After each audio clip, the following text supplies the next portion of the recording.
একজন জান্নাতুল ফেরদাউসের উত্তরাধিকারীর অন্যতম বৈশিষ্ট্য হচ্ছে সে কখনোই মানুষকে হাসি মুখে ঠাট্টার ছলে তামাশার ছলে সে মানুষকে কখনো কষ্ট দিবে না। আমরা অনেকে আছে এই জায়গায় দেখবেন অনর্থক মানে কোনো কারণ ছাড়াই আমরা মিথ্যা কথা বলি, এরকম আছে না নাই বলে তো ভাইয়েরা? হাসি মুখে মিথ্যা কথা বলছি আমরা, বুঝে না বুঝে অনর্থক, যেখানে মিথ্যা বলার কোনো প্রয়োজনই ছিল না, আমরা সেই জায়গাতেও আমরা হাসি তামাশার ছলে, আমরা কমেডির ছলে আমরা মিথ্যা কথা বলে ফেলছি। এরকম মানুষ আছে না বলে তো ভাইয়েরা? আছে। তারপরে আমরা চায়ের দোকানে বসে অনর্থক সময় নষ্ট করছি, সেই জায়গায় আমাদের কোনো কাজ নেই। আমরা অনেকে আছি 5 ওয়াক্ত নামাজ পড়ি, আমরা অনেকেই আছি ভালো ভালো কাজ করি, আমরা অনেকেই আছি আমরা অনেক ভালো একজন সমাজের বুকে একজন ভালো মানুষ হিসেবেই পরিচিত, সম্মুখে দাঁড়িয়ে আছে, টুপি পরি, জুব্বা পরি, পাঞ্জাবি পরি, চায়ের দোকানে বসে আছি, কোনো কাজ নাই, চায়ের কাপটা হাতে নিয়ে আমরা মানুষের নামে গীবত করি। এরকম আছে না নাই বলেন তো ভাইয়েরা? কথা বলেন না কেন? আছে না নাই? গীবত খুবই মারাত্মক একটি জিনিস। আমরা বুঝে না বুঝে তামাশার ছলে আমরা ইয়ারকি করে আমরা কৌতুক বশত আমরা মানুষের নামে গীবত, মানুষের নামে মিথ্যা কথা বলে ফেলি, মনে করছি যে এইটা বুঝি আল্লাহ ধরবেন না। কিন্তু না, আল্লাহ পাক বলছে তুমি চায়ের দোকানে বসে যে অনর্থক মানুষের নামে মিথ্যা বলছো, হাসি তামাশা করছো, গীবত করছো, একজন জান্নাতুল ফেরদাউসের উত্তরাধিকারীর এই কোয়ালিটি হলে চলবে না। আল্লাহ পাক বলছে ওয়াল্লাযীনা হুম আনিল লাগবি মুরিদুন, একজন জান্নাতুল ফেরদাউসের উত্তরাধিকারী কখনো তামাশার ছলে, হাসির ছলে কখনো মিথ্যা বলবে না, কখনো কারো গীবত করবে না। কথা বলে ঠিক কিনা? সম্মানিত প্রিয় ভাইয়েরা, আমরা যদি জান্নাতে যেতে চাই আমাদেরকে অনর্থক কাজ, অনর্থক কথাবার্তা থেকে আমাদেরকে বেঁচে থাকতে হবে। কারণ দেখেন, আমি আপনি মনে করতে পারি যে একজন ব্যক্তির নামে আমরা অনেকে গীবত করে ফেলি, আমরা চুগলখড়ি করে ফেলি, আমরা একজন ব্যক্তির আমরা অনুপস্থিতিতে তার দোষ গুণ আমরা বর্ণনা করে ফেলি, এটা হচ্ছে গীবত। প্রিয় ভাইয়েরা, আমরা গীবত করছি, কিন্তু এই গীবত যে কত বড় মারাত্মক একটি জিনিস এটা আমরা অনেকে আন্দাজ করতে পারছি না। যে একজন ব্যক্তির নামে গীবত করা, চুগলখড়ি করা, তার নামে মিথ্যা কথা বলা, তার নামে মিথ্যা অপবাদ দেওয়া, এইগুলো সবথেকে মারাত্মক একটি গুনাহ। আল্লাহ পাক সুবহানাহু ওয়া তাআলা এই পৃথিবীতে হক হচ্ছে 2 ধরনের। হক কয় ধরনের বলেন তো? একটা হচ্ছে হাক্কুল্লাহ, একটি হচ্ছে আল্লাহর হক, আরেকটি হচ্ছে হাক্কুল ইবাদ, আরেকটি হচ্ছে বান্দার হক। আল্লাহর হক কি? আপনি 5 ওয়াক্ত নামাজ পড়েন নাই, আল্লাহর হক। আপনি জিনা করেছেন, আল্লাহর হক। আপনি রোজা করেন নাই, আল্লাহর হক। আপনি হজ করেন নাই, আল্লাহর হক। আল্লাহ চাইলে আপনাকে মাফ করে দিতে পারেন, কিন্তু বান্দার হক খুব সেনসিটিভ ইস্যু, বান্দার হক খুব মারাত্মক।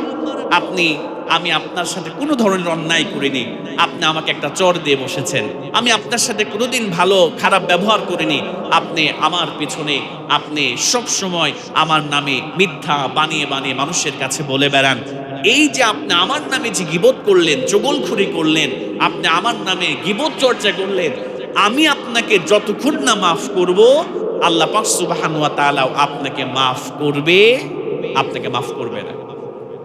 আনাবি সাইদ রাদিয়াল্লাহু তাআলা আনহু, দেখেন গীবত কত মারাত্মক একটি জিনিস। হযরত সাইদ রাদিয়াল্লাহু তাআলা আনহু বর্ণিত, তিনি বলেন বিশ্বনবী সাল্লাল্লাহু আলাইহি ওয়াসাল্লাম বলেন আল গীবাতু আশাদ্দু মিনাজ জিনা। আল্লাহ রাসূল বললেন গীবত হলো জিনার থেকেও মারাত্মক। সাহাবায়ে কেরাম বললেন ইয়া রাসূলুল্লাহ ইয়া হাবিবাল্লাহ ওয়া কাইফাল গীবাতু আশাদ্দু মিনাজ জিনা। ইয়া রাসূলুল্লাহ ইয়া হাবিবাল্লাহ, গীবত কেমন করে জিনার থেকেও মারাত্মক হয়ে যায়? আল্লাহ রাসূলকে প্রশ্ন করলেন যে গীবত কেমন করে জিনার থেকে মারাত্মক হয় ইয়া রাসূলুল্লাহ? আমাদের তো বুঝে আসে না, একজন ব্যক্তি জিনা করেছে আর একজন ব্যক্তি গীবত করেছে, গীবতটা ওই জিনাখোর ওই ব্যভিচারের থেকেও মারাত্মক কেমন করে হয় ইয়া রাসূলুল্লাহ, একটু আমাদেরকে বোঝায় বলেন। এবার আল্লাহ রাসূল বললেন ইন্নার রাসূলা, নিশ্চয় একজন ব্যক্তি লা ইয়াজনি, জিনা করেছে, ব্যভিচার করেছে, ফায়াতুবুল্লাহ, আল্লাহর কাছে চোখের পানি ছেড়ে দিয়ে সে তাওবা করেছে, আল্লাহর কাছে তাহাজ্জুদের জায়নামাজটা বিছায় নিয়ে আল্লাহর কাছে চোখের পানি ছেড়ে দিয়ে আল্লাহর কাছে তাওবা করেছে, আল্লাহ পাক রব্বুল আলামিন চাইলে ওই জেনাকারী যে ব্যক্তি আল্লাহর কাছে তাওবা করেছে, আল্লাহ পাক চাইলে তাকে মাফ করে দিতে পারেন। জোরে বলেন সুবহানাল্লাহ।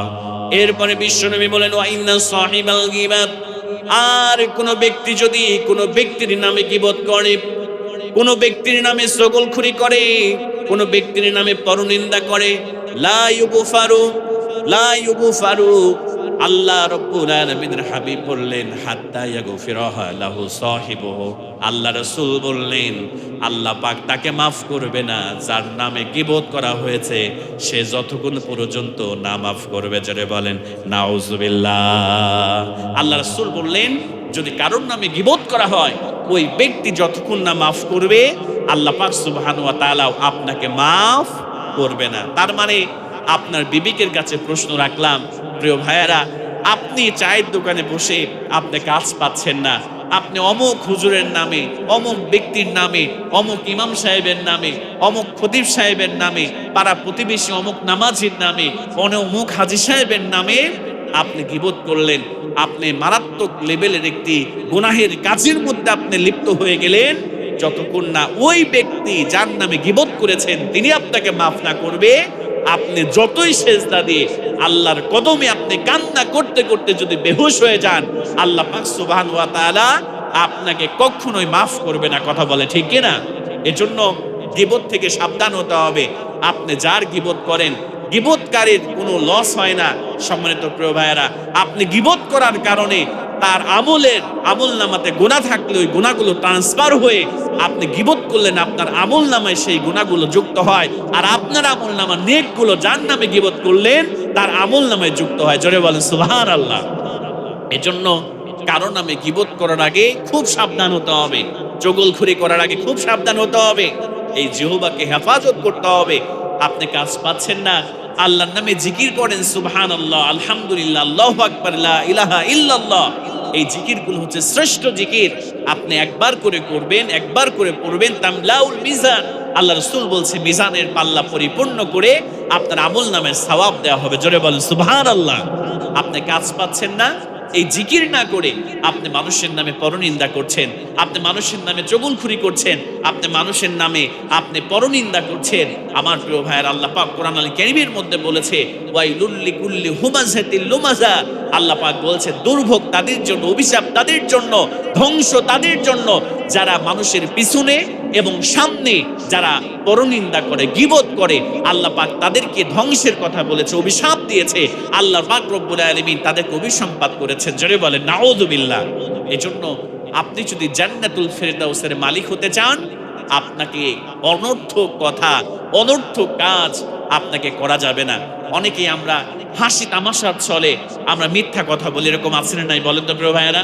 অনেক যুবকেরা এক জায়গায় হয়েছে, এক জায়গায় হয়ে দেখা যাচ্ছে যুবক ভাইরা ফ্রেন্ড সার্কেল তারা এক জায়গায় হয়ে বিভিন্ন ধরনের বানিয়ে বানিয়ে মিথ্যা কথা বলে তারা নিজেরা হাসাহাসি করে, মজা করে। আপনি যদি মজার ছলেও মিথ্যা কথা বলেন, সেটাও পাপ হিসেবে, অপরাধ হিসেবে, গুনাহ হিসেবে আপনার আমল নামায় আল্লাহ লিপিবদ্ধ করে দেবে। কথা বলে ঠিক কিনা? এজন্য মিথ্যা কথা, হাসি তামাশার ছলেও মিথ্যা বলা যাবে না। মিথ্যা কথা থেকে পরহেজ থাকতে হবে, বিরত থাকতে হবে। কারণ মিথ্যাকে সকল পাপের মা হিসেবে, সকল পাপের জননী হিসেবে আখ্যায়িত করা হয়েছে হাদিসের মধ্যে। নাউযুবিল্লাহি মিন যালিক। আপনি মিথ্যা ছেড়ে দেন, আপনি মিথ্যা ছাড়ার মাধ্যমে অনেক পাপ থেকে আপনি বেঁচে যাবেন। সুবহানাল্লাহ বলবেন না? একটা মিথ্যা হাজারো মিথ্যাকে জন্ম দেয়। আপনি সব সময় সদা সর্বদা আপনাকে সত্য কথা আপনাকে বলতে হবে, মিথ্যা বলা যাবে না। দেখেন মিথ্যা কেমন করে পাপ থেকে মানুষদেরকে বাঁচায় রাখে। আল্লাহ রাসূল একদিন সাহাবায়ে কিরামদেরকে নিয়ে বসে আছেন। এমন সময় একজন সাহাবী এসে আল্লাহ রাসূলকে বললেন, ইয়া রাসূলুল্লাহ, ইয়া হাবিবাল্লাহ, আমি তো সদ্য মুসলমান হয়েছি, ঈমান গ্রহণ করেছি, তো জাহিলিয়াতের আমার অনেক বদ অভ্যাস এখনো রয়ে গিয়েছে, আমার মধ্যে অনেক খারাপ গুণ, অনেক খারাপ অভ্যাস এখনো আমি ছাড়তে পারি নাই। ইয়া রাসূলুল্লাহ, ইয়া হাবিবাল্লাহ, আপনার কাছে আমি অনুরোধ করছি, রিকোয়েস্ট করছি, আমাকে এমন একটা পাপ ছাড়তে বলেন, আমাকে শুধুমাত্র একটা পাপ ছাড়তে বলেন, আমি তারপর আস্তে আস্তে অন্যগুলো পাপ ছাড়বো, কিন্তু আমাকে শুধু নসিহত করেন। আমি এমন একটা পাপ আমার জন্য যেটা ছাড়া সুবিধা হবে, একটা পাপ শুধু আমাকে ছেড়ে দেওয়ার জন্য আপনি আমাকে নসিহত করেন। কয়টা পাপ ছাড়ার ব্যাপারে বলছে বলেন তো ভাইরা? একটা পাপ ছেড়ে দেওয়ার জন্য আল্লাহ রাসূলকে বলছে, ইয়া রাসূলুল্লাহ, আমি সবগুলো পাপ একসাথে ছেড়ে দিতে পারবো না, আমাকে শুধুমাত্র একটা মাত্র পাপ ছেড়ে দেওয়ার জন্য আপনি নসিহত করেন। আল্লাহর রাসূলের সাহাবী বললেন, ইয়া রাসূলুল্লাহ, সবগুলো পাপ আমি ছেড়ে দিতে পারবো না, একটা মাত্র পাপ আমাকে নসিহত করেন, যে পাপটা ছেড়ে দিতে পারবো।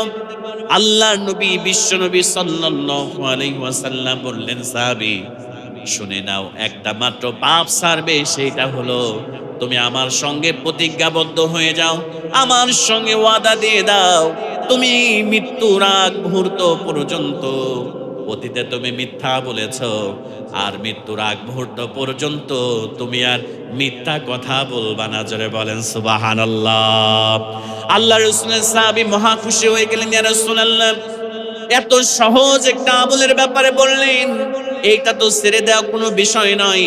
ইয়া রাসূলুল্লাহ, ইয়া হাবিবাল্লাহ, আপনাকে কথা দিলাম, আপনার হাতে বায়াত গ্রহণ করলাম, ইয়া রাসূলুল্লাহ, ইয়া হাবিবাল্লাহ, আমার এই দেহে প্রাণ থাকা পর্যন্ত, আমার এই দেহে যতদিন পর্যন্ত প্রাণ আছে, দুনিয়াতে যতদিন বেঁচে আছে, আপনার সঙ্গে আমি কথা দিলাম, প্রতিশ্রুতি দিলাম, ইয়া রাসূলুল্লাহ, ইয়া হাবিবাল্লাহ, আমি আর জীবনে কখনো মিথ্যা কথা বলবো না। জোরে বলেন সুবহানাল্লাহ। আল্লাহ রাসূলের সাহাবী চলে গেলেন, ইয়া রাসূলুল্লাহ, মিথ্যা বলবো না। এবার তিনি বাড়িতে যাওয়ার পরে কিছুদিন পরে তিনি মদ পান করার অভ্যাস তার ছিল, জাহিলিয়াতের অন্ধকার তার মধ্যে ছিল।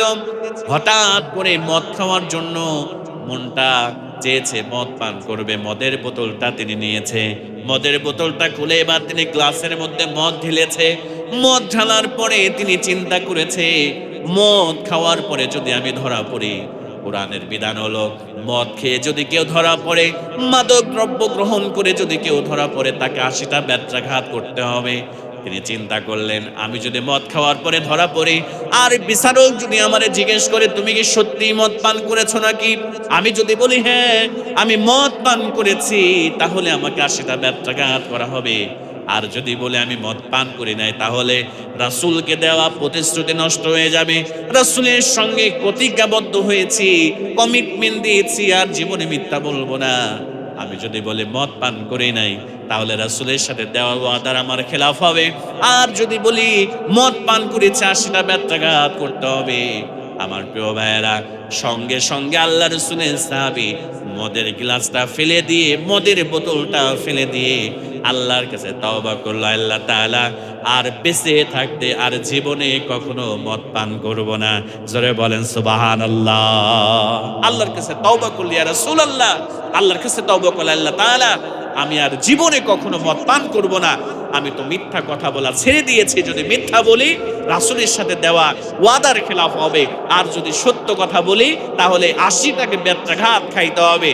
মদের বোতলটা ফেলে দিয়ে তাওবা করে সে জীবনের মতো, চিরদিনের মতো সে মদ পান সে ছেড়ে দিল। জোরে বলেন আল্লাহু আকবার। আমার প্রিয় ভাইয়েরা, শুধু তাই নয়, কিছুদিন পরে ওই সাহাবী একজন নারীর সঙ্গে তিনি জেনা করবেন, ব্যভিচার করবেন। ভালো করে লক্ষ্য করেন, অনেক পছন্দের একটা নারী, অনেক দিন ধরে তাকে পছন্দ করে, দুজন দুজনকে পছন্দ করে। একদিন সুযোগ বুঝে তারা জেনার জন্য উদ্যত হয়েছে, দুইজন মিলে জেনা করবে, ব্যভিচার করবে।